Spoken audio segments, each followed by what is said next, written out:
On the authority of Abu Ubaidah ibn Abdullah ibn Mas Ud, who said, "We were with the Messenger of God, may God bless him and grant him peace, when a snake passed by. The Messenger of God, may God bless him and grant him peace, said, 'Kill it.' It led us to a hole and entered it.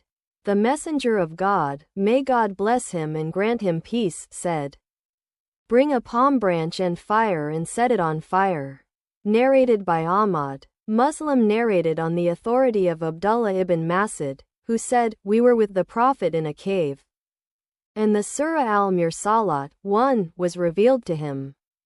We were taking it from its mouth, and a snake came out to us.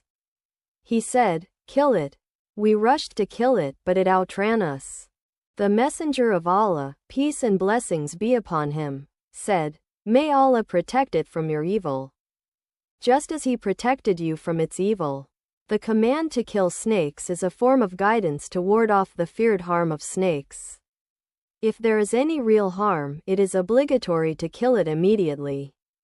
As the Prophet, peace and blessings be upon him, said, "Kill snakes, and kill those with 2 stripes and those with tails, for they blind the eye and cause miscarriage."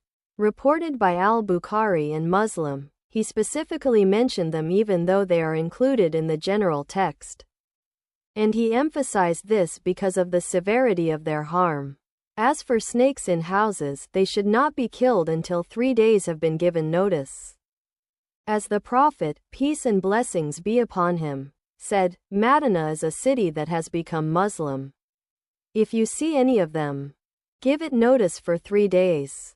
Some scholars have interpreted this hadith to refer to Madinah alone.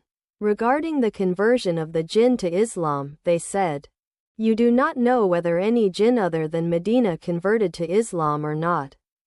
Malik said, "It is forbidden to kill the jinn of houses in all countries." This is correct, because God Almighty said, "And when we directed to you a company of the jinn, listening to the Quran." Al-Agaf, 29. In Sahih Muslim, on the authority of Abdullah ibn Mas Ud, on the authority of the Prophet, peace and blessings be upon him, he said, "A caller of the jinn came to me, so I went with them and recited the Quran to them, and they were from the jinn of the Arabian Peninsula.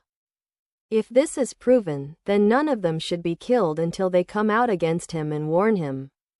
The Imams narrated on the authority of Abu al-Sa Ib, the client of Hisham ibn Zura, that he entered upon Abu Sa Id al-Khudri in his house. He said, "I found him praying, so I sat waiting for him to finish his prayer. Then I heard a movement in the palm branches of the house. I turned around and saw a snake, so I jumped up to kill it. He motioned to me to sit down, so I sat down. When he finished, he pointed to the house in the house and said, 'Do you see this house?' I said, 'Yes.' He said, 'There was a young man from among us who had recently gotten married.' He said, 'So we went out with the Messenger of God to the trench.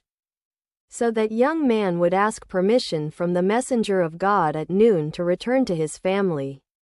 One day he asked permission, and the Messenger of God, may God bless him and grant him peace, said to him, 'Take my greetings, for I fear for you Quraysh.'